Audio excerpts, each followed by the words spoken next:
नमस्कार. आपण पाहत आहात लोकमदत न्यूज.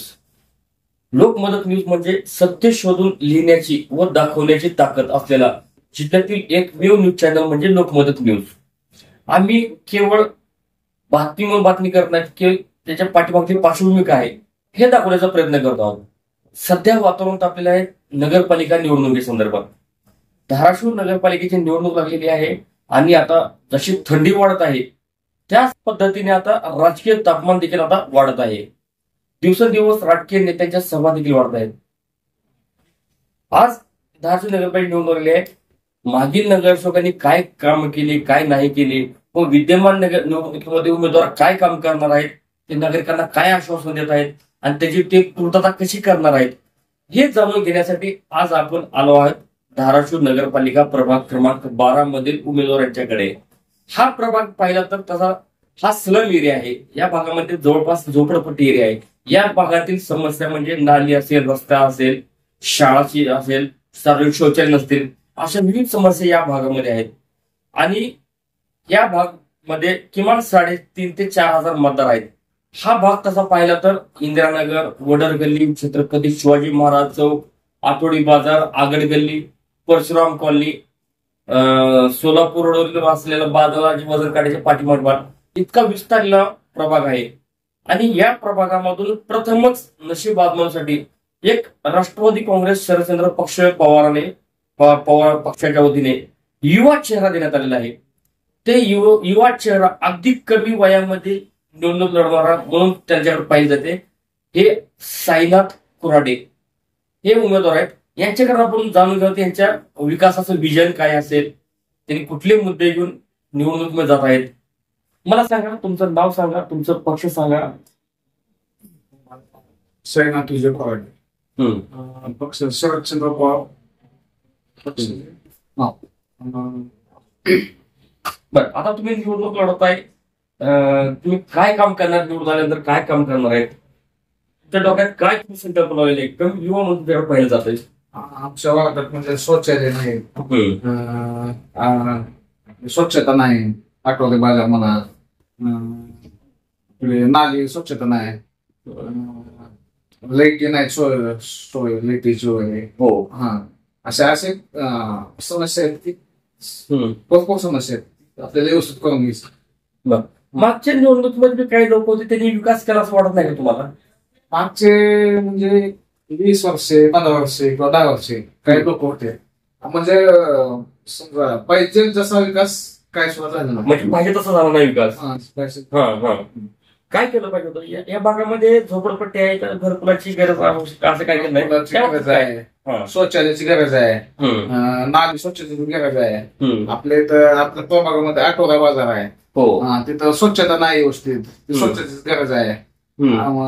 समजा आपल्या भागात काय भागात म्हणजे लाईटीची काही सोय नाही, तिथं सोयीची गरज आहे लाईटीची. असे समस्या आहेत की आपल्या प्रभागामध्ये शाळा घ्यायची, शाळेकडे कधीच लक्ष नाही, त्या शाळेमध्ये विद्यार्थी कमी झालेले. त्या शाळेबाबतीत तुमचं काय विजन आहे? मायबाप जनतेनं जेव्हा संधी दिली मला, ज्या शाळेची काय म्हणजे काय अवस्था आहे काय नाही, पाठपुरावा करून व्यवस्थित ते म्हणजे विद्यार्थी का कमी होत चालले काय नाही, ते समजा मागची पूर्ण तपासणी करून जे योग्य काय करावं लागतील ते मी करणार. आपल्या पाठीमाग आपल्या भागामध्ये जो आहे का स्लम एरिया आहे, त्या ठिकाणी विविध समाजाचे लोक राहतात. मग त्यांच्या प्रत्येकाला वेगवेगळ्या समस्या आहेत, जेणेकरून कुणाला घरकुलचं आहे, कुणाला 15% घरकुल आहे, कुणाला रमाई योजना असे घरकुल वेगवेगळे लागतात. मग त्या पद्धतीत त्यांचं घरकुल देण्यासाठी तुमचं काय प्लॅनिंग असेल भविष्यात? एकदा संधी दिली त्यांनी आपल्याला जनतेने, तर घरकुलाची म्हणा असं भरपूर असे मुद्दे आहेत की निवडून आल्यानंतरच करणे शक्य आहे, असं नाही. आपल्या प्रभागामध्ये काय आहे, सार्वजनिक शौचालयाचा विषय फार गंभीर आहे. आणि त्याच्यामध्ये काय की महिलांना शौचालय पाहिजे होते, पण ते देखरेख न केल्यामुळं ते नादुरुस्तीसाठी ते बांगला उचलले. त्यासाठी काय शौचालय झाले, स्वच्छता ठेवणे, पाणी ठेवणे, साफसफाई योग्य टायमाला ठेवणे, असं केल्यानंतरच ते लोक येणार ना. नुसतं बांधले स्वच्छता ठेवले केलं नाही ते पाणीच नसेल तिथं लोक कसे येणार? बरोबर बरोबर. आता आपल्याकडे जो आहे का नाही संजय गांधी निर्धारित पगार असलेली जे की शासनाला पगार दिली जाते, मग असे बरेच लोक आहेत की त्यांना आजपर्यंत पगार मिळाला नाही. पण त्या संदर्भात काय तुझं नियोजन आहे?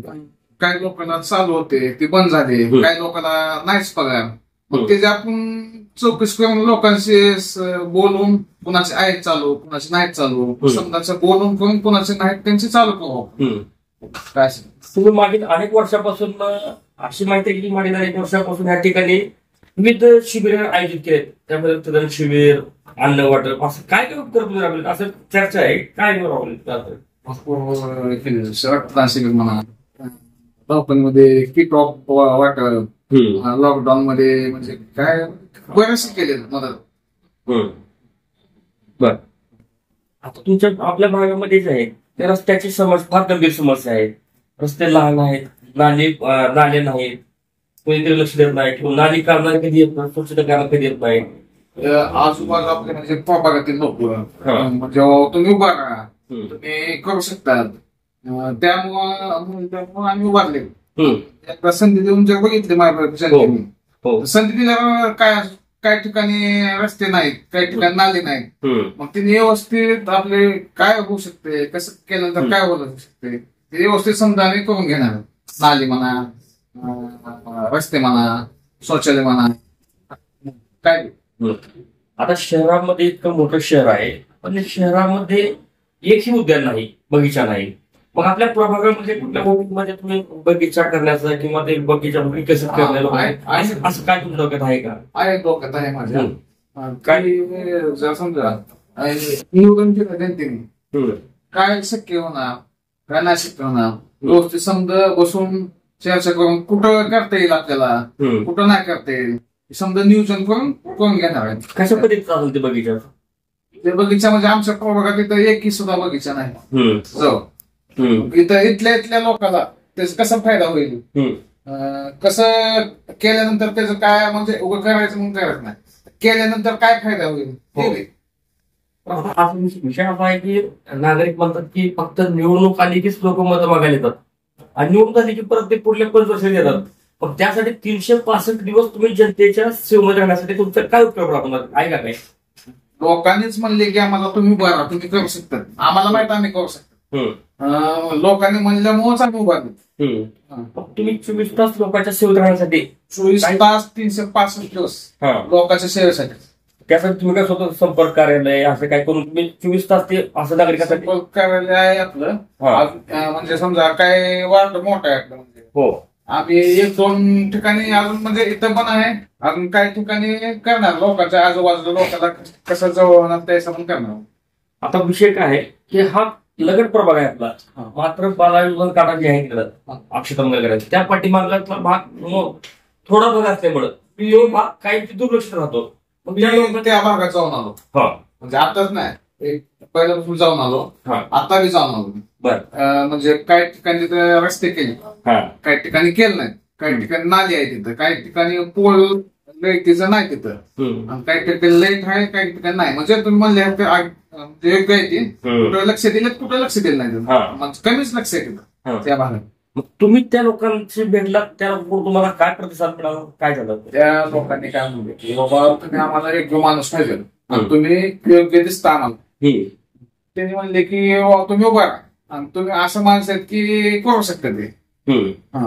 बर, त्या भागामध्ये एक मंदिर आहे, त्या मंदिरचा कंपाऊंडचा विषय असेल, आणि अक्षतमंगल पाठीमागेल्या भागामध्ये नाली रस्ताच नाही, त्या नागरिकांच्या अनेक वर्षापासूनची ओरड आहे. तीच मी जाऊन योग्य ते बघून आलो, कुठं रस्ते करायची गरज आहे, कुठं नाली करायची गरज आहे, मंदिराचा विषय मंदिर बघून आलो. मग ते निवडणूक झाल्यानंतरच व्यवस्थित मी योग्य तपास करून आलो आहे. तुम्ही निवडून आल्यानंतर सगळ्यात पहिलं कुठल्या कामाला प्राधान्य देणार आहात? शौचालय म्हणा पहिलं, दुसरा रस्ता म्हणा, दुसरा नाली म्हणा, ठिकाणी स्वच्छता ठेवणे, आठवडी बाजार म्हणा.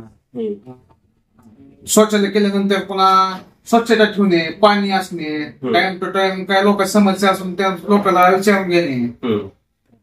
बरं, आता तुम्ही नागरिक, शेवटचा प्रश्न, तुम्ही नागरिकांना मतदान करण्यासाठी काय आवाहन करणार? तुम्हाला मतदान करायचं, काय आवाहन करता येईल?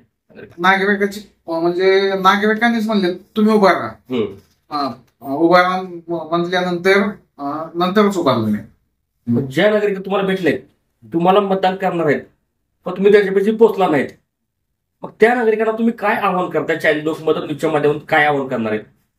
माझे इतकंच म्हणणं आहे की त्यांना चांगला आपल्या प्रभागाचे विकास व्हायला पाहिजे असेल तर चांगला माणूस तुम्ही निवडून द्या, इतकंच अपेक्षा. म्हणजे काय व्यवस्थित करू आपण. समजा काय वेळ बघणार असू द्या, 365 दिवस लोकांसाठी. हे होते प्रभाग क्रमांक 12चे एकदम युवा उमेदवार, राष्ट्रवादी काँग्रेस शरदचंद्र पक्ष पवाराचे उमेदवार आहेत. ते आता प्रभाग क्रमांक 12चे निवडून लढत आहेत. साईनाथ कुर्डे यांचं नाव आहे आणि त्यांनी एक चंग बांधलेला आहे की लोकांनी निवडून दिल्यानंतर 365 दिवस 24 तास 365 दिवस हे जनतेच्या सेवेसाठीच काम करणार आहेत. आणि सर्वात प्रथम नागरी सुविधांना ते प्राधान्य देणार आहेत. त्यामध्ये सार्वजनिक शौचालय असेल, प्रभागातील नागरिकांसाठी उद्यान असेल, रस्ता, नाली, दिवाबत्ती, शाळा, या प्रमुख आरोग्य, या प्रमुख मुद्द्यांना डोळ्यासमोर ठेवून हे त्यांनी आज निर्धार केला आहे. निवडून आल्यानंतर सर्वात प्राधान्य याच कामाला दिले जाईल हे त्यांनी आज जनतेला ठामपणे सांगितले आहे. आणि याच जोरावर ते नागरिकांची मते मागत आहेत आणि नागरिकांनी याच आधारावरती त्यांना मतदान करावे असे त्यांनी नागरिकांना आवाहन केलं आहे. आपण पहा फक्त लोकमत न्यूज चॅनल. आपण आपले चॅनल युट्यूबवर पाहताना आपल्या चॅनलला लाईक करा, सबस्क्राईब करा व शेअर करायला विसरू नका व अशाच नवीन नवीन घडामोडी पाहण्यासाठी विसरू नका.